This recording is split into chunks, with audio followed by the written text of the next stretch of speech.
бес баласы мен мөлдір қанымды Тұрсынбек, Атышулы Тұрсынбек тастап кетті. Бұл мөлдірдің көз жасы. Күйеуін өзін тастап кеткеніне шыдамай жылап жатыр. Әрине оңай емес, бес балалы болғаннан кейін бір сәтке керексіз қылып мусор сияқты тастап кеткен. Жыламаш. Менде жылатасың қазір. Азын аулақ. Сынақ. Ауыр болып тұр, білем. Бірақ Алла тағала бәрін реттейді. Жылама.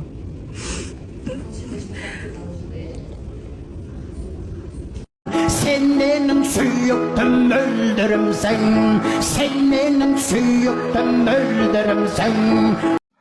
Сен менің сүйікті мөлдірімсің деп қаншама халықтың алдында солай әйелін еркелетіп, көрсетіп, бес баласын еркелетіп түсірген әке бір сәтте бір тоқал үшін неге тастап кетті екен деп әйел адам болғаннан кейін ішің ұдай ашиды. Құдай басқа салмасын. Менде де бес бала бар, менде де күйеу бар. Бірақ басқа салмасын дейсің ғой. Осындайда әйел өз-өзін алып жүреді. Сондықтан қазір мөлдір ханым өз-өзіне сенімді, еркексіз ақ өмір сүретінін дәлелдеп, жаңадан киноға түсіп жатыр, жаңа ән баяндар шығып жатыр.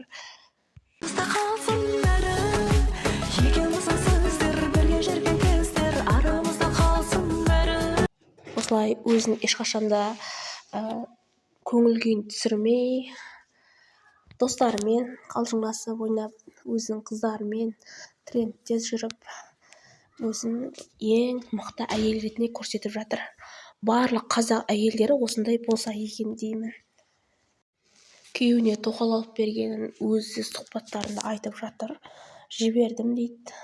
Негізі мөлдір ханымдікі өте дұрыс деп айтайын десең де, дұрыс деп айтайын десең де, ер адам, неше жыл отасқан ер адам босату, басқа әйелге жіберу өте қиынның нәрсесі. Еще ол әкесі, балаларының әкесі болғаннан кейін.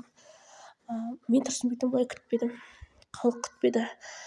Өте ерекше әзілдерімен бір сәтте өз балаларын, әйелін тастап, әп-әдемі әйелін тастап, өзге бір әйелдің кеткеніне.